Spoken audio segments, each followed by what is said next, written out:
So let's start the session over here, and it's related to the case study based upon the NBFC. First of all, तो non banking financial company के ऊपर एक case study है, सबसे पहले उसको cover कर लेते हैं. It says there is a data related to the following NBFC companies. तो एनबीएफसी से रिलेटेड जो डाटा है वो आपको यहां पर गिवन है.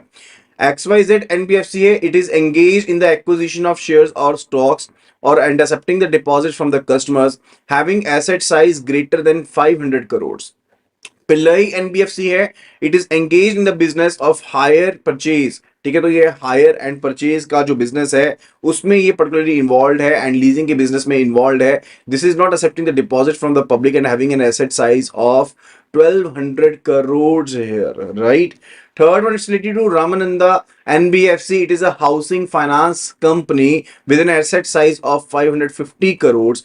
It is identified by the Reserve Bank of India for enhanced regulatory requirements. Narmada Infrastructure NBFC, it is an infrastructure finance company and was designated as NBFC upper layer in the previous year with an asset size of 2500 crores. Jayaprakash NBFC है, NBFC is engaged in the business of industrial activity and also in purchase or sale of goods other than securities. It is having total asset size of 150 crores. Seol NBFC, this NBFC is providing micro loans and accepting demand deposit from the public. It's having a total asset size of 300 crores. So we need to answer accordingly. ठीक है, तो ये सभी data हमारे पास यहाँ पर given है. So first question it says कि which of the above said NBFCs are not valid. कौन सी ऐसी एनबीएफसीज हैं जो आपको ऊपर यहां पर प्रोवाइड की गई हैं वो वैलिड नहीं है.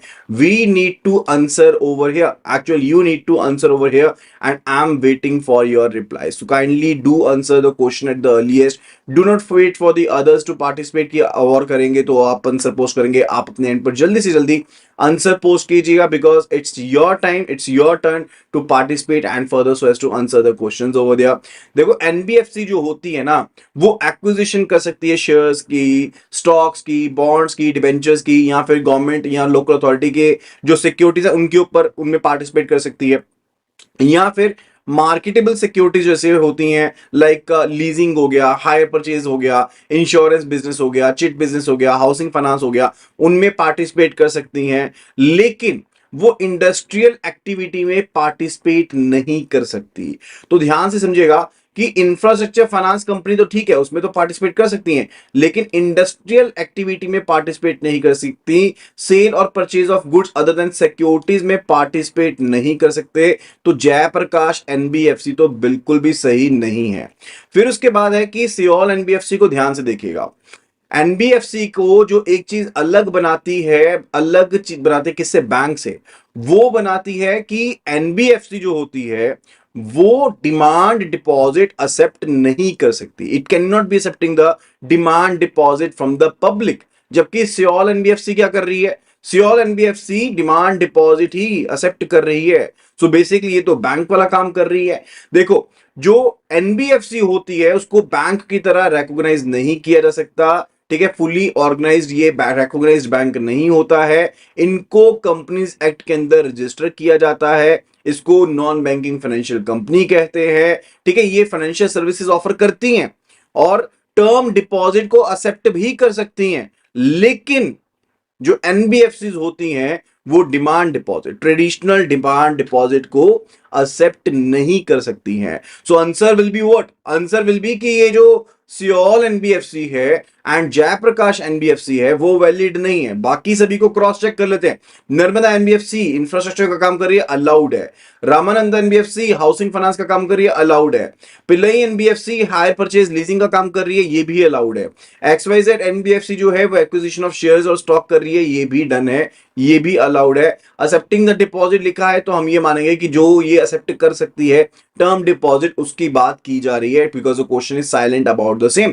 बट यहां पर सियोल एनबीएफसी के केस में स्पेसिफिकली कहा गया है कि that it is accepting the demand deposit, so that is invalid over there, right. तो यहां पर जो आंसर रहेगा that will be what? That will be सियोल एनबीएफसी एंड जयप्रकाश एनबीएफसी जो है those are actually not valid.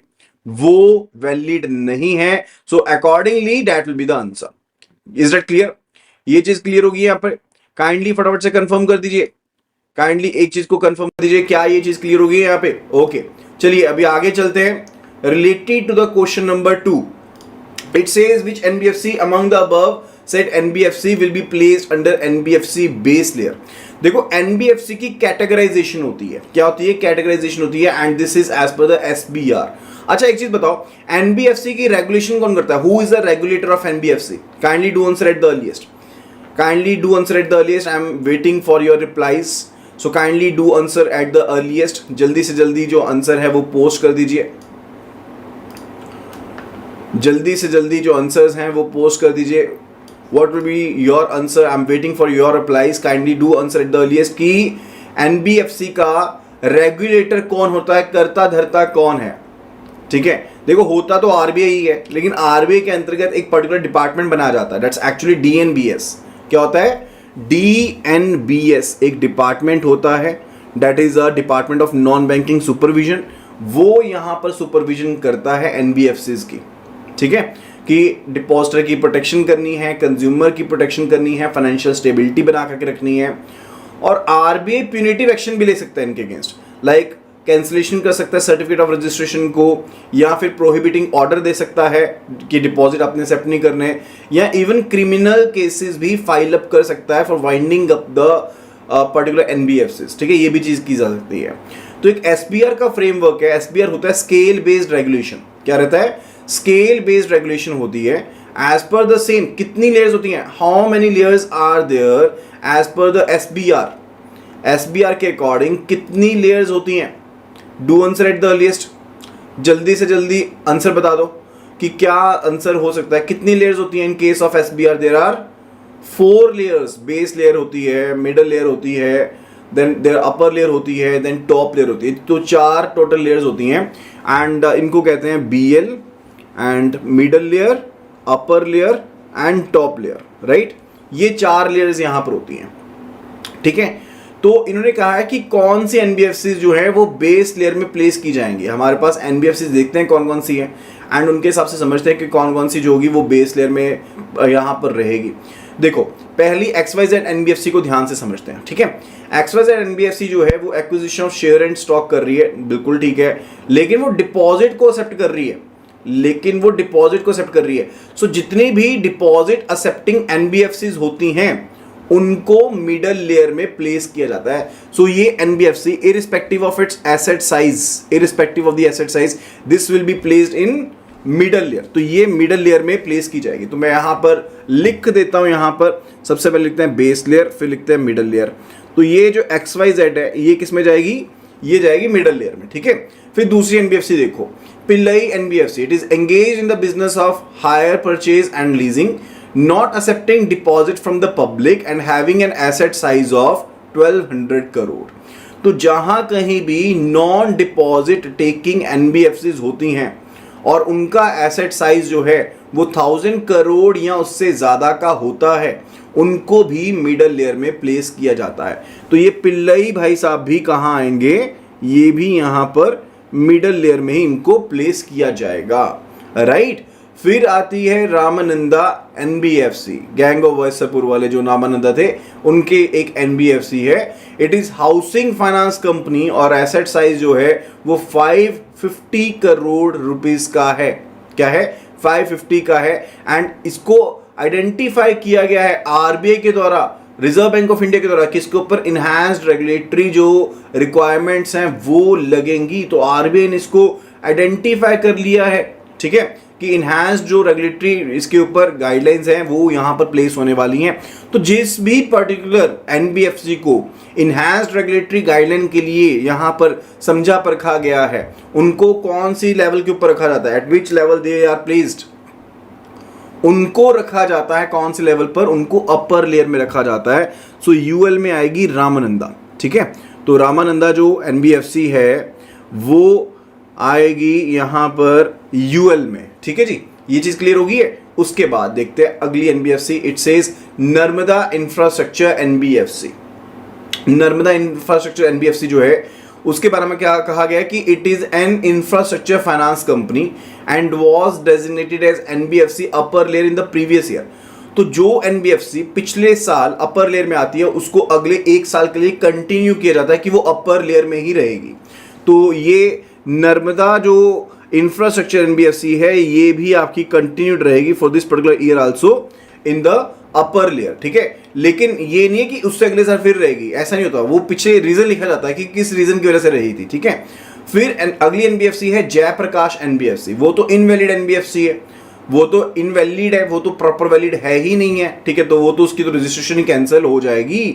So answer में ध्यान रखना है कि इसको किसी भी लेयर में प्लेस नहीं किया जाएगा because it is not valid at all, because it is not valid at all, ये तो वैलिड ही नहीं है। और इसी तरह से श्योर एनबीएफसी का लाइसेंस भी कैंसिल होगा क्योंकि ये डिपॉजिट एक्सेप्ट कर रही है, कौन सा, डिमांड डिपॉजिट एक्सेप्ट कर रही है, which is not allowed at all, ये तो अलाउड ही नहीं है, तो इसको भी कहीं भी प्लेस नहीं किया जाएगा, राइट। सो बेस लेयर में कोई भी एनबीएफसी नहीं है, टॉप लेयर में कोई भी एनबीएफसी नहीं है, मिडिल लेयर में हमारे पास XYZ एंड पिल्लई एनबीएफसी है, एंड अपर लेयर में Ramananda NBFC and Narmada NBFC place की गई हैं।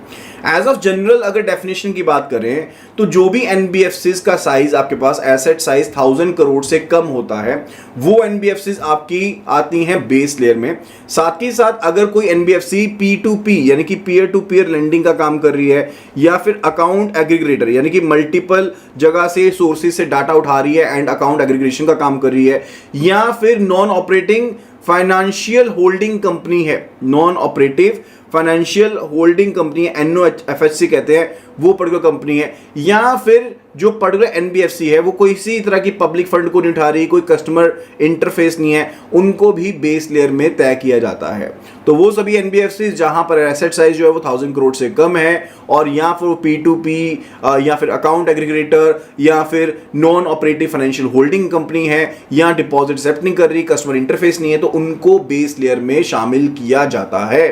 अब इतनी इंफॉर्मेशन के लिए एक लाइक तो बनता है, तो वीडियो को जल्दी से लाइक कर दो और दबा करके शेयर कर दो अपने फ्रेंड्स के साथ, कलीग्स के साथ, जो भी यहाँ पर CIB की तैयारी करें, बिकॉज ऐसी केस स्टडीज, ऐसा कंटेंट आपको कोई भी ला करके नहीं देगा, ठीक है। तो जल्दी से वीडियो को लाइक एंड शेयर जरूर कर दो।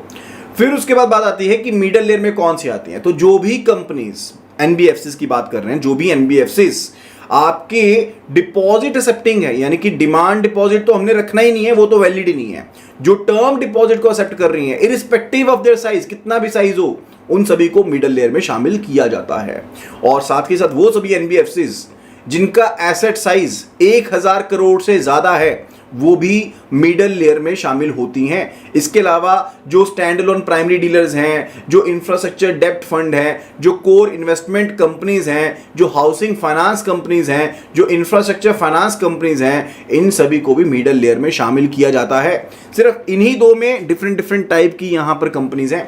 तो हम बात करें चाहे एसपीडी यानी कि स्टैंड अलोन प्राइमरी डीलर्स हैं, चाहे इंफ्रास्ट्रक्चर डेप्ट फंड है, चाहे कोर इन्वेस्टमेंट कंपनी है, चाहे हाउसिंग फाइनेंस कंपनी है, चाहे इंफ्रास्ट्रक्चर फाइनेंस कंपनी है, इन सभी को मिडिल लेयर में शामिल किया जाता है। और साथ ही साथ अगर आप डिपॉजिट एक्सेप्ट कर रहे हो, टर्म डिपॉजिट, तो भी आप मिडिल लेयर में रहोगे। अगर आपका एसेट साइज 1000 करोड़ से ज्यादा है तो भी आप मिडिल लेयर में रहोगे। लेकिन अगर आपको स्पेसिफिकली आरबीआई ने कह दिया कि आपके ऊपर इनहैंस्ड रेगुलेटरी गाइडलाइंस लागू होंगी, तो आप किस में रहोगे, तो आप टॉप लेयर में रहोगे। तो आप टॉप लेयर में तो आप किस में रहोगे, नॉट इन टॉप लेयर, तो आप अपर लेयर में रहोगे, ठीक है, अगर रेगुलेटरी गाइडलाइंस आपके ऊपर लगी। साथ ही साथ एसेट साइज के बेस के ऊपर जो भी टॉप 10 एनबीएफसीज होंगी, टॉप 10 एनबीएफसीज होंगी, वो भी अपर लेयर में रहेंगी। यानी कि हमने साइज के अकॉर्डिंग देखा तो उसके अकॉर्डिंग बनता था कि टोटल मान लीजिए 500 एनबीएफसी थी, उसमें से जो पर्टिकुलर एसेट साइज के हिसाब से जो टॉप 10 पर्टिकुलर एनबीएफसीज होंगी वो भी आपकी अपर लेयर में शामिल होने वाली हैं, right. And that is a main thing related it. उसके बाद होता है कि आपके पास जो टॉप 50 एनबीएफसीज हैं, यानी कि एसेट साइज के बेस पर जो 10 निकाली थी उसको तो निकाल दो। उसके अलावा अगर आपके पास जो टॉप 50 एनबीएफसीज हैं, ठीक है, उनके एक्सपोजर के हिसाब से कि उनका टोटल एक्सपोजर कितना है, उनको भी अपर लेयर में शामिल किया जाता है, राइट। इसके अलावा अगर आपकी एनबीएफसी पिछले साल अपर लेयर में रही थी तो इस साल भी अपर लेयर में रहेगी, राइट। अगर सुपरवाइजर ने डाल दिया एनबीएफसी को अपर लेयर में जजमेंट के हिसाब से तो भी वो अपर लेयर में रहेगी। So these are the fundas related to it. और टॉप लेयर का अगर माने तो टॉप लेयर तो खाली रहनी चाहिए, दैट शुड बी एम्प्टी, उसमें तो कुछ भी नहीं आना चाहिए, वो खाली रहनी चाहिए।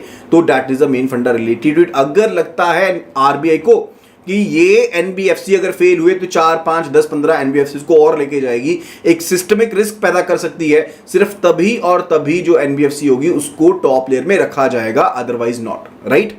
तो इससे हमारे काफी क्वेश्चंस का आंसर बन जाता है। चलिए अगले क्वेश्चन को देखते हैं, थर्ड क्वेश्चन को। Which of the NBFC among the above said NBFC will be placed under middle layer. तो हमें पता लग गया XYZ एनबीएफसी और पिल्लई एनबीएफसी को मिडल लेयर में रखा जाएगा, ये हमने कवर कर लिया है। फोर्थ टॉपिक जो है वो कहता है which NBFC among the above said NBFC will be placed under NBFC upper layer. तो अपर लेयर में रामानंद एनबीएफसी आ गई और नर्मदा एनबीएफसी प्लेस की जाएगी।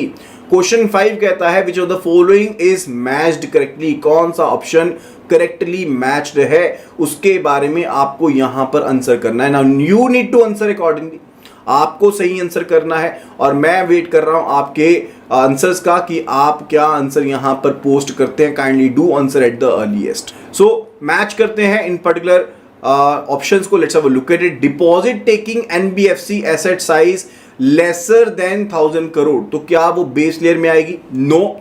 देखो डिपॉजिट टेकिंग है तो वो किस में जाएगी? मिनिमम मिडल लेयर में तो जाएगी, तो ये तो मैच नहीं होता। स्टैंड अलोन जो प्राइमरी डीलर्स हैं, अगर आपके पास स्टैंड अलोन प्राइमरी डीलर्स है तो वो किस में जाएंगे? Where they will be going, वो कौन सी कैटेगरी में जाएंगे? वो अपर लेयर में जाएंगे क्या? No, they will go to the middle layer. ये भी गलत हो गया। Peer to peer lending platform, अगर P2P लेंडिंग प्लेटफॉर्म है वो कहां पर जाते हैं? Those are the part of the base layer.